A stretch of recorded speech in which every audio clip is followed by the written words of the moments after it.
The FBI just gave us stronger evidence AI is now embedded in scam operations. But here's the IC3 report is not just another warning.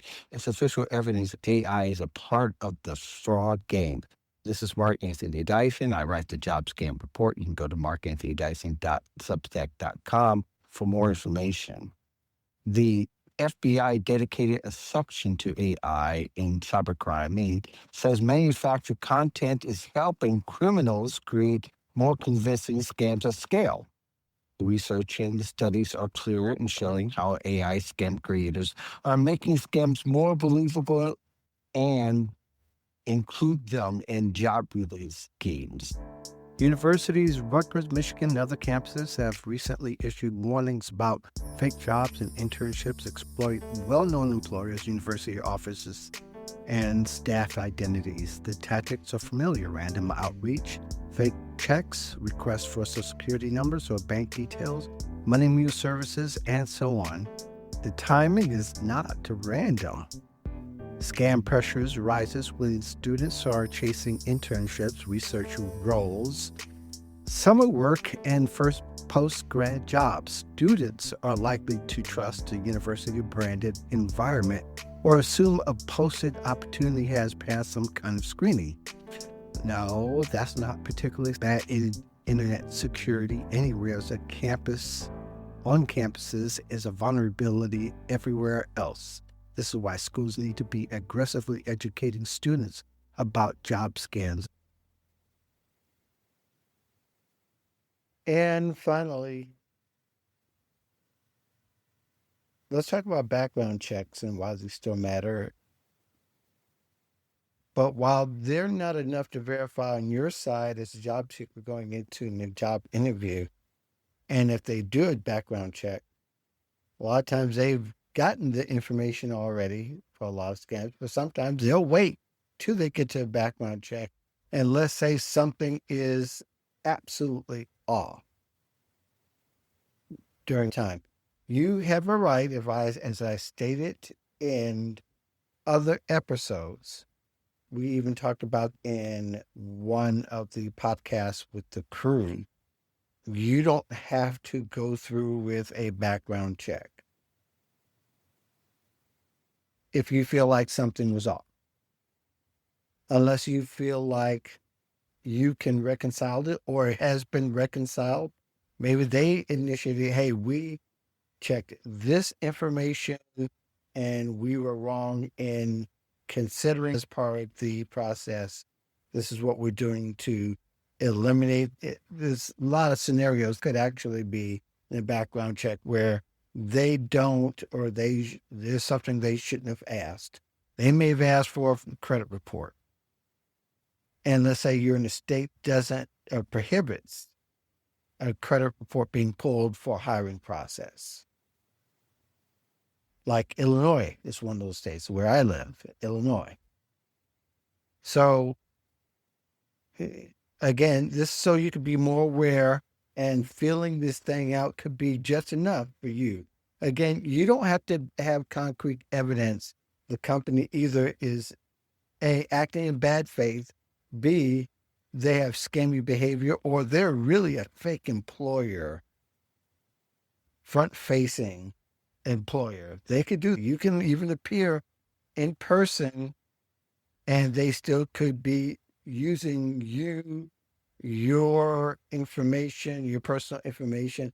And now they're stealing your likeness. They're stealing your voices through voice cloning. We've talked about in prior episodes. I don't want to get too deep into that, but I think the rise of fake candidates shouldn't push employers into sloppy background check practices, but it might.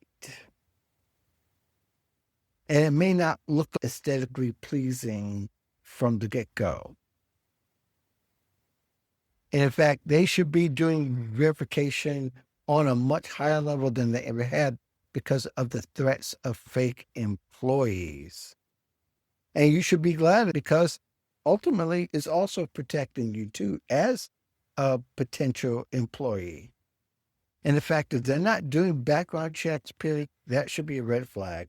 But also what they're asking, how they're asking it should be a red flag. Or even the whole interview process seemed awfully shallow for a position that they deemed as being critical to their business needs. Yeah, I think you should be suspicious. And, you know, there's a difference between a candidate who made a mistake years ago, let's say, far as you are concerned, and let's say you are the one where they had the background check and you may be actively misrepresenting your identity, credentials, employment history, or just putting the companies at risk through some certain behaviors. Personally, employers should look for role-related fraud concerns, verify the accuracy of reports, follow adverse actions. They should look at the candidate's role. If they're going to have access to funds, they should be able to do something deeper, and which employers have been doing for years. But don't be surprised they add another layer on top to protect the hiring process from deception while navigating the fairness of the candidate.